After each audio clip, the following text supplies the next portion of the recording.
जय गुरु जी, शुक्राना गुरु जी। दोस्तों, ये है आपका अपना प्रिय आरजे आदि कश्यप मुंबई से मानुस और आपके लिए लेकर आया है आपका मनपसंद प्रोग्राम पॉजिटिव कर्मा। आज है एपिसोड नंबर 459 यानी कि 459।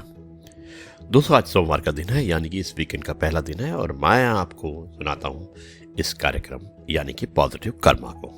आज हमारे कार्यक्रम में एक कविता होगी और एक कहानी होगी और मुझे उम्मीद है कि ये दोनों ही चीजें आपको पसंद आएंगी।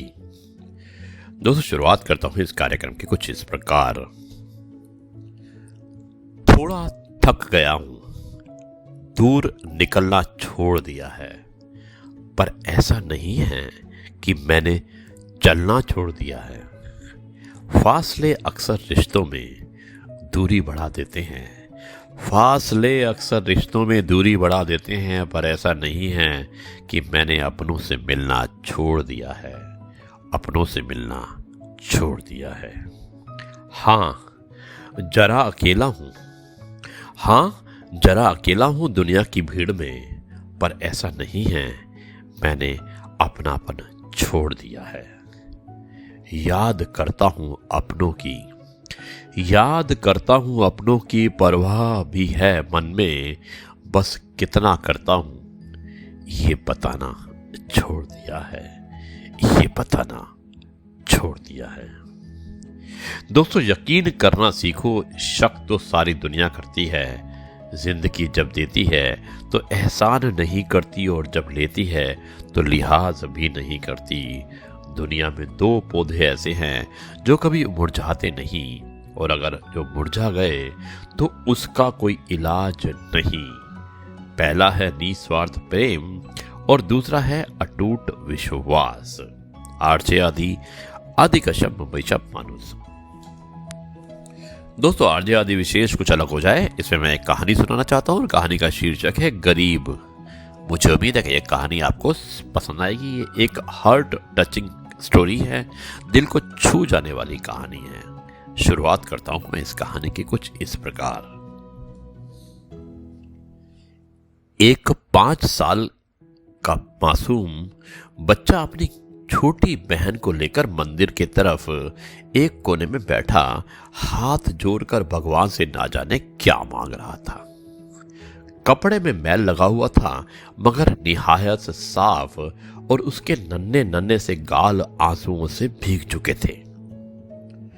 बहुत लोग उसकी तरफ आकर्षित थे और वो बिल्कुल अनजान अपने भगवान से बातों में लगा हुआ था।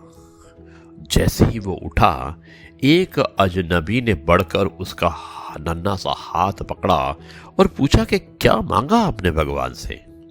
तो उसने कहा, मेरे पापा मर गए हैं, उनके लिए स्वर्ग। मेरी माँ रोती रहती है, उनके लिए सब्र, और मेरी बहन माँ से कपड़े सामान मांगती है, उसके लिए पैसे।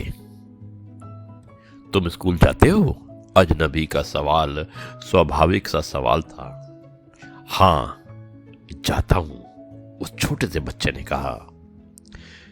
किस क्लास में पढ़ते हो? अजनबी ने एक बार फिर सवाल किया। नहीं अंकल, पढ़ने नहीं जाता, माँ चने बना देती है और वो स्कूल के बच्चों को बेचता हूँ। बहुत सारे बच्चे मुझसे चने खरीदते हैं, हमारा यही काम धंधा है। बच्चे का एक एक शब्द मेरी रूह में उतर रहा था। फिर मैंने पूछा कि तुम्हारा कोई रिश्तेदार? ना चाहते हुए भी अजनबी बच्चे से मैं पूछ बैठा। पता नहीं, माँ कहती है गरीब का कोई रिश्तेदार नहीं होता। माँ झूठ नहीं बोलती, पर अंकल मुझे लगता है मेरी माँ कभी कभी झूठ बोलती है। जब हम खाना खाते हैं हमें देखती रहती है, और जब कहता हूं कि माँ तुम भी खाओ तो कहती है मैंने खा लिया था। उस समय लगता है कि वो झूठ बोलती है। बेटा, अगर तुम्हारे घर का खर्च मिल जाए तो पढ़ाई करोगे? मैंने सवाल किया। बिल्कुल नहीं, बच्चे ने जवाब दिया। और फिर मैंने पूछा कि क्यों? पढ़ाई करने वाले गरीब से नफरत करते हैं अंकल। बच्चे ने कहा कि पढ़ाई करने वाले गरीबों से नफरत करते हैं। हमें किसी पढ़े हुए ने कभी नहीं पूछा, पास से गुजर जाते हैं। अजनबी हैरान भी था और शर्मिंदा भी।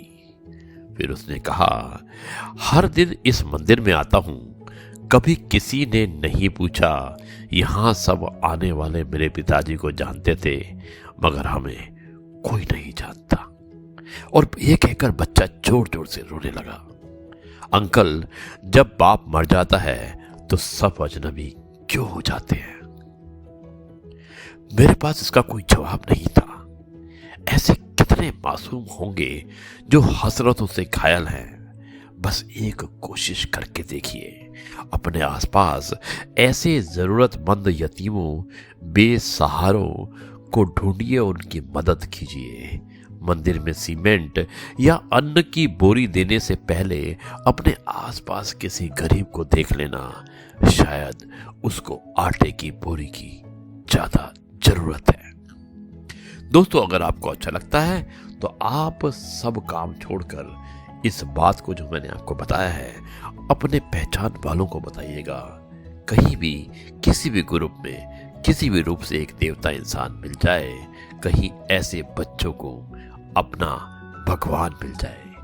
कुछ समय के लिए एक गरीब बेसहारा की आंख में आंख डालकर देखो, आपको क्या महसूस होता है। फोटो या वीडियो भेजने की जगह अगर आप इस कहानी को शेयर करते हैं, किसी भी ग्रुप से आप जुड़े हैं, तो ये बहुत अच्छा कार्य होगा। ये एक समाज में बदलाव लाने के लिए एक सच में बहुत अच्छा कार्य होगा। दोस्तों, ये है आपका अपना प्रिय आरजे आदि का शब मुझे मानुसर आपके लिए लेकर आया आपका मनपसंद प्रोग्राम पॉजिटिव कर्मा। मुझे उम्मीद है कि ये कहानी आपको पसंद आई होगी। अब मैं इस कार्यक्रम को यहीं पर समाप्त करता हूँ और कल आपसे एक बार फिर मुलाकात होगी एक नई कहानी, नए किस्से और नई बातों के साथ। तब तक के लिए कहता हूँ नमस्कार, जय हिंद, वंदे मातरम, भारत माता की जय। जय जवान, जय किसान, जय गुरु जी, शुक्राना।